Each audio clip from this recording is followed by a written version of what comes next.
नमस्कार मित्रांनो, प्रत्येक कार मालकाला पडणारा प्रश्न म्हणजे कंपनीने 25चे ॲव्हरेज सांगितले, पण प्रत्यक्षात मात्र 18 ते 20 पर्यंतच पडतं. असं का?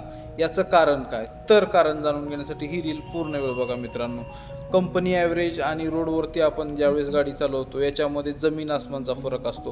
कंपनी ॲव्हरेज हे ARAI या लॅबमध्ये गाडीचा ॲव्हरेज टेस्ट केले जाते मित्रांनो. या टेस्टमध्ये गाडी एका रोलरवरती उभा केलेली असते, जेथे चढ उतार किंवा स्पीड किंवा गिअर याच्यामध्ये कुठलाही बदल केलेला नसतो मित्रांनो. आणि एका ठराविक ट्रॅकवरती एका ठराविक स्पीडवरती हे ॲव्हरेज टेस्ट केलेलं असतं. तर या उलट मात्र आपण ज्यावेळेस गाडी रोडवरती चालवतो मित्रांनो, याच्यामध्ये रस्त्याची कंडिशन असेल किंवा गिअर शिफ्टिंग असेल किंवा सिग्नल असेल किंवा वारंवार आपण ब्रेक दाबणे, जास्तीचं ॲक्सेलरेशन करणे, यामुळे सुद्धा आपल्या ॲव्हरेज आणि कंपनीच्या ॲव्हरेजमध्ये फरक असतो मित्रांनो.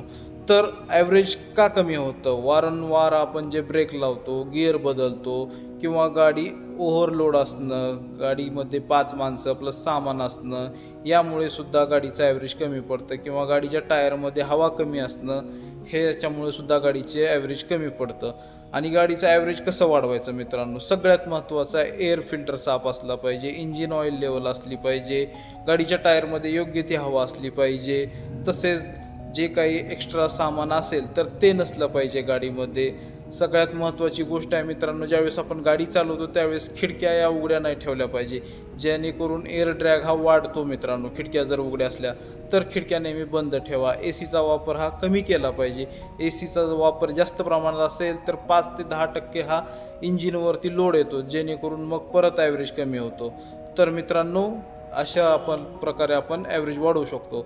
ही रील कशी वाटली मित्रांनो? नक्की लाईक करा, शेअर करा. धन्यवाद.